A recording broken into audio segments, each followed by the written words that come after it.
Welcome back to our channel, where we bring you real-life stories filled with culture, emotion, and the deep lessons hidden within everyday lives. Today, we journey into Kamuga, Siruti, and Sindo, villages tied together by love, loss, tradition, and the decisions that shape destinies. This is the story of Susan, a daughter, a wife, a mother, and a soul caught between the weight of customs and the cruelty of judgment.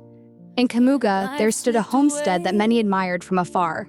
It was a compound fenced with metal sheets, lit by electricity and solar lights, and secured with an automatic gate that hummed softly when opened. Within its walls lived Rosalia, a woman known both for her wealth and her unyielding discipline. Rosalia was a basket weaver. Every morning at 6 a.m., before the village cocks completed their crowing, she had already taken her weaving fiber, wetted her sisal, and begun twisting, tying, looping, and shaping. She worked until 6 p.m., stopping only briefly for water or a quick bite. She produced 3 baskets every day, each a size number 10, and each selling for 300 shillings. 6 days a week, her hands danced through sisal, producing 5,400 Kenyan shillings per week. On top of that, one of her sons sent her 3,000 Kenyan shillings weekly for groceries. She had 5 cows, several goats, and 2 maids whose salaries her other sons paid. Yes, Rosalia lacked nothing, but all her abundance rested on the surface. Deep inside, she kept a guarded heart, one that judged swiftly and forgave slowly. Living under her roof was Susan, her daughter-in-law, a quiet girl from Sindo in Homa Bay County, humble and soft-spoken. She rose before dawn to fetch water, prepare tea, sweep the compound, wash clothes, clean utensils, scrub floors, and cook meals. She did not complain. She did not argue. She simply served. Susan's husband, Rosalia's son, had died 2 years earlier. She remained in the homestead under the belief that she was still a recognized widow of the family. But one day, everything changed. Rosalia discovered that Susan was pregnant. Her voice sliced through the air. Her reaction was a storm. "My son's grave has not even grown grass, and you are already giving out your body? This is prostitution." Her words struck Susan like stones. She chased her out immediately, no time to gather her clothes, no explanation accepted, no dignity given. Susan picked her small belongings, carried her first child, the boy she had been raising, and walked away from the gate that had never opened for her with love. She began her journey back to Sindo, heavy with pregnancy and heavier with humiliation.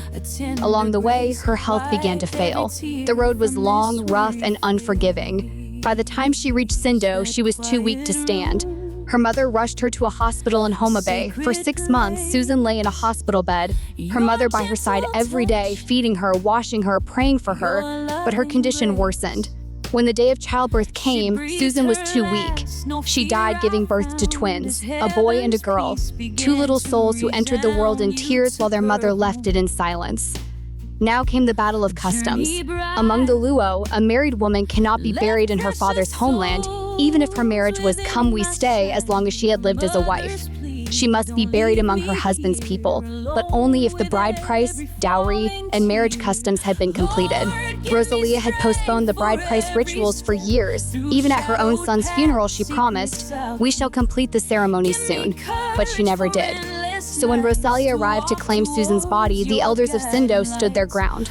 "You never completed the rites. This daughter cannot be buried in Kamuga. She belongs to the lineage of her husband through customs, but you never formalized it." And so they refused to release the body. They refused to release the baby boy who had come with Susan during her banishment. Burial guardian. Here comes the cultural detail.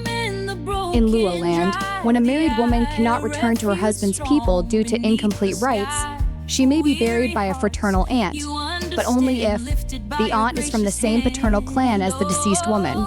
The aunt is in a polygamous marriage. The aunt holds the position of Mikai, first wife, or is accompanied by the Mikai and Riru. The burial restores the woman's marital dignity, and so, Susan was taken to Sakwa, Siruti in Migori County, where her fraternal aunt lived. Her aunt was married polygamously. She was the Mikai, the first wife. Her co-wives were present as tradition demands, the Riru, second wife. Together, they ensured that Susan would be counted as the third wife, Nyakara, in that homestead, restoring her honor. The aunt buried her with full dignity, songs, ululations, and prayers. Because the burial counted as a marriage burial, the aunt automatically became the inheritor of the grandchild. In this case, the little boy who had left Kamuga with Susan was now considered part of the aunt's household. This is how Susan found peace.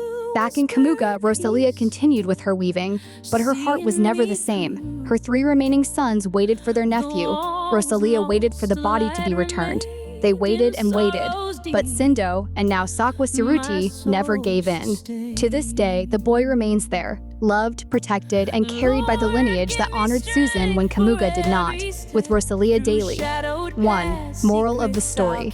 This story teaches us several things. 1. Wealth does not replace humanity. Rosalia had everything: money, livestock, sons, but lacked a forgiving spirit.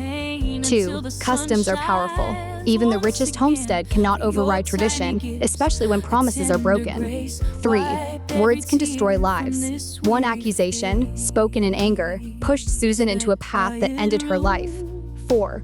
Marriage is not only love, it's responsibility. The failure to complete the bride price rituals cost Rosalia her daughter-in-law and her grandson. 5. A woman's dignity must be protected even in death. Her fraternal aunt restored what was denied in Kamuga. 6. Motherhood is sacred. Susan's biological mother stood with her until the final moment. 7. Community can save what a family destroys.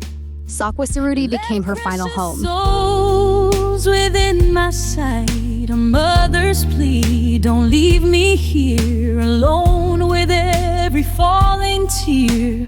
Lord, give me strength for every step, through shadowed paths, secrets I'll keep. Give me courage for endless nights, to walk towards your guiding lights. I'll praise your name through storm and pain, until the sun shines once again. For your tiny gifts, a tender grace, wipe every tear from this weary face. You mend the broken, dry the eye, a refuge strong beneath the sky. For weary hearts, you understand, lifted by your gracious hand. Oh, comforter, my spirit's rest, you put my shattered faith to test. Through every wound, you bring release and guide me to your perfect peace. The world's harsh gaze, it could not see the tender soul meant to be free. But you, my Lord, saw truth within, washed every stain of human sin. And when she left her little ones, 2 tiny lights like rising suns, wrapped in your grace, a love profound where healing mercies can be found.